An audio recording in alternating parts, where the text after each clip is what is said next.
Good morning and many thanks for watching KTN News. Welcome to this edition of News Center. We have stories making headlines, including those that are developing and that you're following up for you, including the top story this hour, which is the Senate has kicked off day 2 plenary sessions to determine the fate of Kisii Deputy Governor Robert Monda, who is facing impeachment. The sessions will determine the proposed removal by impeachment of Monda, who is facing 4 allegations. According to members of the Kisii County Assembly who voted to impeach the deputy governor, he is guilty of gross misconduct and constitutional violations, abuse of office and breach of national laws. 53 members of the Kisii County Assembly Thursday, February 29th, supported an impeachment motion tabled in the House by Ichuni MCA Wycliffe Siocha against 17 who opposed it. This is a developing story that you're following up for you.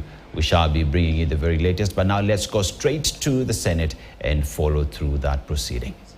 Okay, in the body of that manual, is there anywhere which designates the deputy governor as one of the people to whom they are answerable to? No. Okay.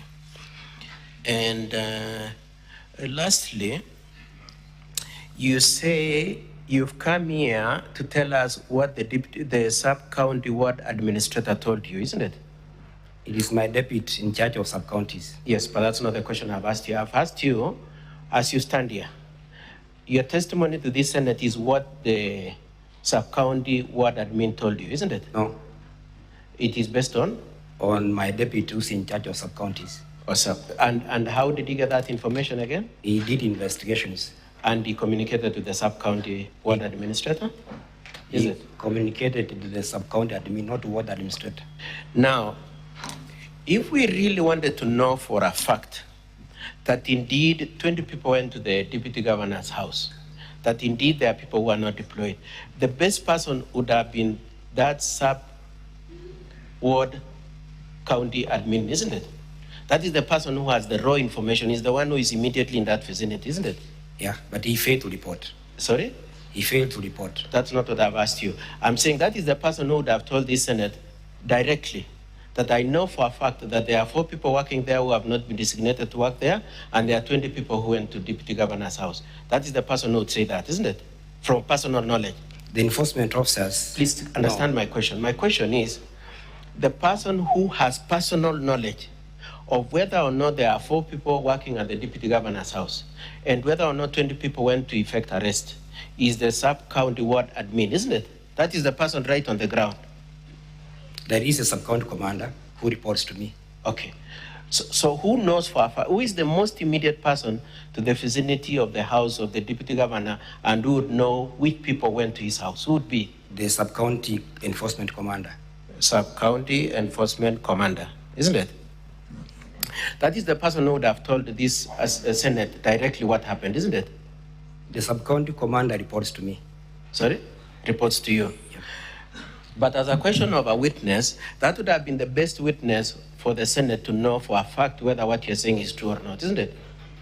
You're telling us what you are told. It's not what you know. Mr. Speaker, I'm in charge of the Directorate of Enforcement. And what you are telling this Senate is what the sub-county enforcement commander told you, isn't it? Yes.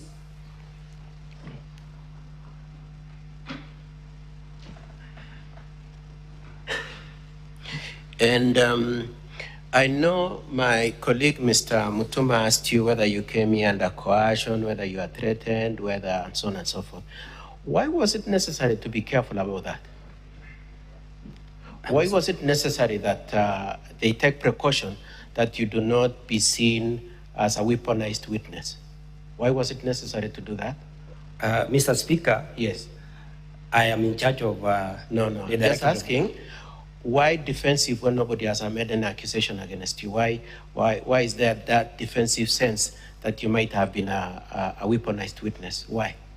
I learned that my Director of Enforcement is implicated in this case. Okay.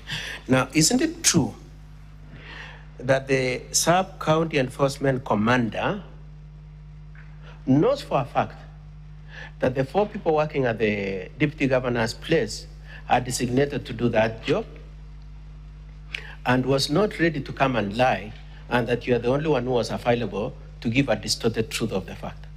Mr. Speaker, I came here as the in charge of enforcement and compliance, Kisii County government. Why didn't the person who knows come?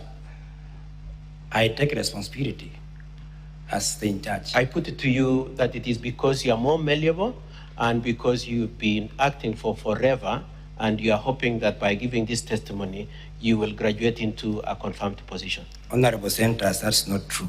Now, as we speak today, Honorable Speaker, can I just have 3 minutes? I'll be done. Very well, Council. Thank you Conclude in very the much, next sir. 3 minutes.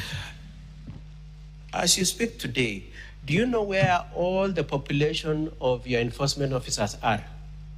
Yes, I know. Since when? This morning. Since this morning.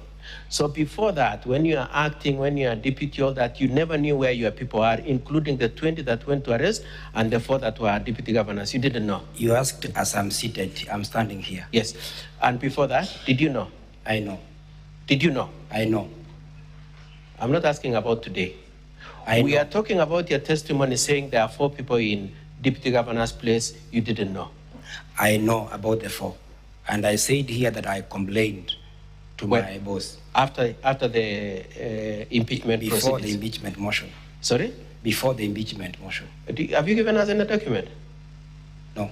Showing that you had raised any issues before that? No, but I can provide evidence.